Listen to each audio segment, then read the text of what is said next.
You know what I mean? I had like a little ponytail and that. You know what I mean? I paid their mortgage off. They ain't got to pay their thing no more. But yeah, I'd love to. I want to do a song with Liam, man. 100%. Sorry, my car keeps bleeping. My bad. It's going crazy.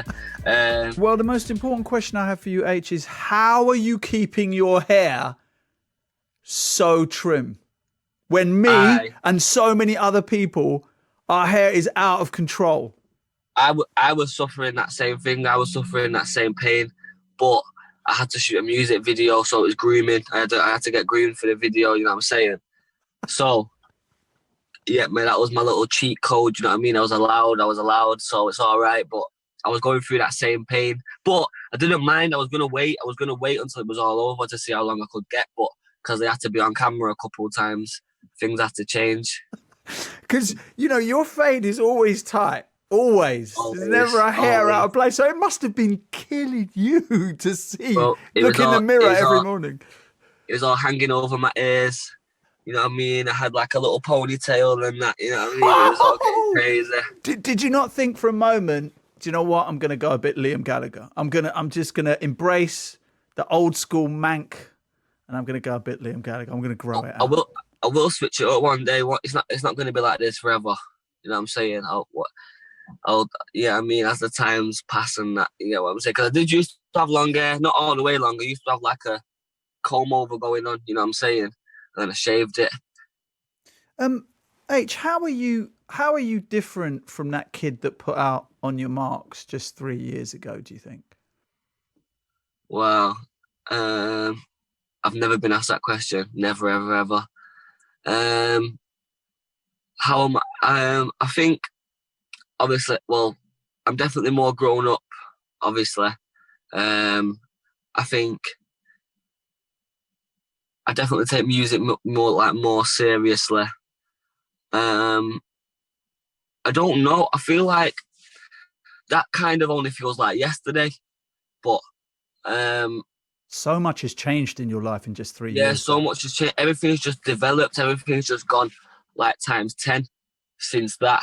I remember shooting videos for that EP that I've never came out because I blew up before they had a chance to come out. Do you know what I'm saying? So, yeah, man, I was just what I don't know. It's got you really thinking that question. Seriously, no, that's a good question. That I remember because I can remember like what clothes I was wearing around the time I brought the EP out for some reason. You know what I mean? I remember like what my wardrobe was saying and that. And I'm not saying that like I'm not trying to say like my wardrobe was terrible then it's sick now. I'm just saying like I just remember them kind of times, like what I've been wearing, where I've been going. You know what I'm saying? But yeah, I was just younger, but I've always been quite like old for my age. Do you know what I'm saying? So it's a mad one. It's different. I mean, what have you learned about other people? Because I've asked you what you've learned about yourself, but other people. Yeah. Someone once said to me that fame doesn't change you; it changes people around you. Yeah, I think. Yeah, 100%. I think because when someone like in your circle does hit that fame thing, like it's not. Oh God, my bad. My phone just went. I need to turn my engine on. Right, so yeah, it's not just like you that has to adapt. It's the people around you. Do you know what I'm saying? What was that mad noise then? Was it that thing behind? Is it gone now? There was like a grr, like something that just went like that. I think you haven't got a Rocky in the back of your car, have you, or anything? Nah. I don't think it was the engine either. It's not that fast. But anyway, yes, other people and fame. Yeah, so like obviously, other people have to adapt around you. So it's whether they're willing to adapt along with you. Do you know what I mean? Have you had to drop people along the way? I wouldn't necessarily say I've had to drop people. It's more just like because I was young as well. Some of it wasn't necessarily just the fame. It's just a part of growing up. Like not everyone's friends with everyone that they went to school with. You know what I mean? So I'd partly blame that growing up. Blame that on growing up as well. But yeah, people. I don't see people anymore and that. But maybe some people are, I don't know, jealous, or some people don't like it, or I don't know, but like 98% of the people I was with when I done On Your Marks, I'm with them now. Wow. For you as an artist, you often hear about artists that become famous very quickly, very young. And then when they get older, they look back on it and think about how it affected their mental health, for instance, because it happens so quickly and there's so much you have to process. Are you very much aware of your own mental health and how important it is for you to maintain that? Yeah, definitely. Someone once told me, Craig D'Souza, told me once, that, for example, He's an like, agent. He's a live agent, right? yeah, he is. Yeah, that's my live agent. Yeah. Yeah. Good guy. So one time I was sat in, was it Switzerland or something? Somewhere, Sweden, Switzerland or something, in a hotel. And I was speaking to him, and he was saying, why does it take for us to go to like therapy or get our minds sorted out, basically, when we go crazy? People like go crazy and then go to try and get sorted out, but why do we not like keep up with, maintaining our minds? Like, for example, like when you get a car, you go get an MOT every so often or whatever, blah blah blah, so it doesn't break in it, to prevent it breaking. So why don't we go and get an MOT on our reds before it breaks to prevent it breaking? You know what I'm saying? And that always stuck with me. So yeah, the answer to the question is I do keep that in mind, because it's intense, Aitch. It is intense. You can be sweet one day, and then, you know what I mean, next day you think, wow, what's actually happened? I can't even, you know what I mean, you can't even do that, or this has happened, or I don't know, sometimes, I'm not just speaking for me as well, I'm speaking for quite a lot of people, sometimes even just as simple as sometimes you don't want your phone to ring just for one day. You know what I mean? It could just be simple as that. But it's guaranteed it's gonna ring, you know what I mean? And just little things like that can be like, I don't know, like it can push you over the edge a little bit. Aitch, do you find it easy to switch off from social media? Like, do you find it, okay, cool, I need that healthy distance from my Instagram today? I don't know. I'm a bit young. I'm a bit young about that. Like, I am always on Instagram. I'm not necessarily always posting.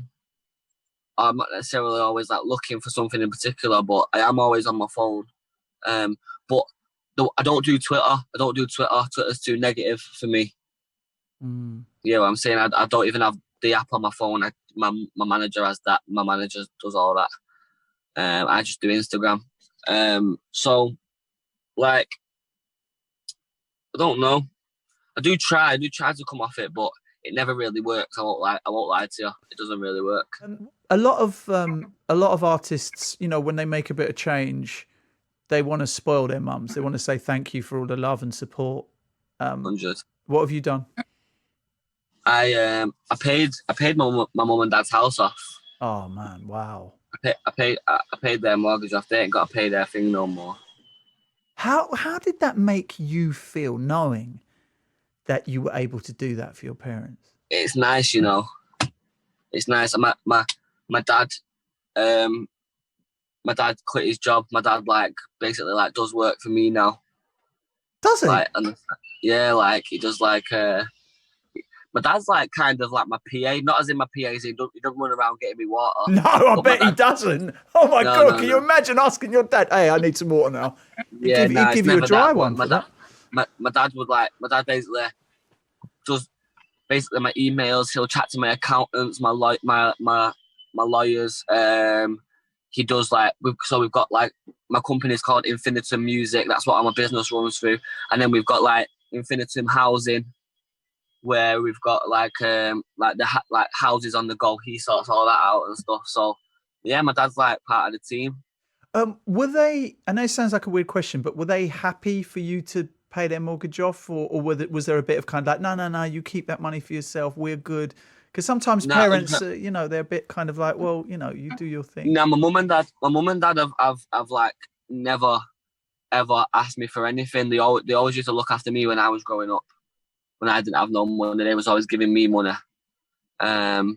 they've never asked me to pay rent ever. I've never paid rent in my 20 years of life. Wow. So yeah, and then I've gone off. My bad. Right. Yeah, I've never paid rent or anything, so that's the least I could do. They probably near enough give me what the mortgage was over the years. You know what I'm saying? So it's only right. I'm sure they didn't keep the receipts, H. Do you know what I mean? Yeah, I'm sure. And But then, yeah, so yeah, it's just good to do, man. And obviously, there's more to come. Like I'm not planning on keeping them there forever either. Do you know what I mean? what kept you so focused? Because a lot of rappers come through, they don't get to the level that you've got to in such a short space of time. Yeah. If you look back, I mean, I remember interviewing Stormzy on this show, H, and he told me that he used to, every summer, he would go to the library and read as many books as he could, right? And that level of focus, as soon as he told me that, I thought, right, that guy was always going to win.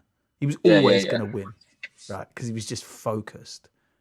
What about you? If I went back, if I met the 13-year-old H, would I see in him that desire, that ambition that you have now? If you met the 13-year-old Aitch, I don't think you would. Really? I don't know. Everyone said that I always would have done something, but like, it was never clear what. Okay. Do you know what I mean? Like, I was always down for doing stuff, and I was always active, and I was always, trying things and that. But nothing ever like stuck, like really stuck up until this. But I think also the success of all this has made me like mature and like, you know what I mean, and handle things properly and whatnot. But yeah, I would definitely say like it's never been like a thing where I don't think it was a massive shock that to everyone that I've actually like tried to make something of myself. I think that was always a thing. I think people was ready for that. It was just mad how successful it's been and how quick it's happened. It's amazing. And the support of Manchester behind you. I mean, it's no coincidence, of course, that your EP is called Polaris, which is the North Star. I mean, Yeah, you man. are super proud of being from Manchester, aren't you? 100%. I wouldn't be this successful if I wasn't from Manchester. Why? Built different. Fact. You got AJ Tracy saying, "Oh, kid." Big, exactly. Come on, bro. It's a big old fact. But like, and also, it's like it's harder to blow. It's harder to blow because you're not straight. You're not plonked straight in the middle, like in that what would you call it, in that zone anyway. Do you know what I mean? So it's harder to get in that zone to get your name noticed and that. But once you're in there, it's all right because it's like, oh, you're that guy and you're from Manchester. It's like an extension to what people speak. Like someone said, oh yeah, that's that rapper. Done. You know what I mean? But then it's an extension when someone says, oh yeah, that's that rapper from Manny. Oh yeah, you know what I mean? And then like, I don't know. I think it's like, yeah, I wouldn't be. I don't think a lot of this wouldn't have happened if I wasn't from Manchester. So you've never met Noel or Liam? No. Would you like to? I'd love to. Did you grow? I mean, were they the kind of music your parents were listening to? Were they Oasis fans? 100%. Sorry, my car keeps bleeping. My bad, it's going crazy. Yeah, no, 100%. That was my dad all over. That was my dad's car. Straight. Wow. So you'd be sitting in the back of the car as a kid, you and your sister, and it'd be Wonderwall blaring out of the speakers. 1000%. We play when I do my shows and that. My DJ, when we bring Manchester everywhere, we play Wonderwall everywhere before I go on stage. So everywhere, in Manchester especially, we go when we do my Manchester shows. Before the show, we play Wonderwall. Just goes off. It's amazing, isn't it? How a track that's that old still appeals to your generation. Yeah, it's cold, man. It's cold. But yeah, I'd love to. I want to do a song with Liam, man. So has anyone reached out to him yet to ask him to do one? I don't think so. That'd be for the next EP. Yeah, we'll have to do something. Collaboration. Even I just need something. Even if it's just a skit for my album, just him saying something. I just need something. because he's got so much swag, hasn't he? Yeah. Let's be real. I mean, that guy's got a whole different. Do you know what? He could have been not because he's got rhyming skills, but he's got that attitude of a rapper, hasn't he? Yeah. He's cold, man. He's cold. Hello. Now that you've seen just the briefest snippet of an interview that I've just done, surely you want more of it. Surely you want the half hour, the 40 minutes. Well, BBC Sounds Headliners Podcast is where you need to go. And if you don't go there, your life is going to be rubbish. I'm just being real with you.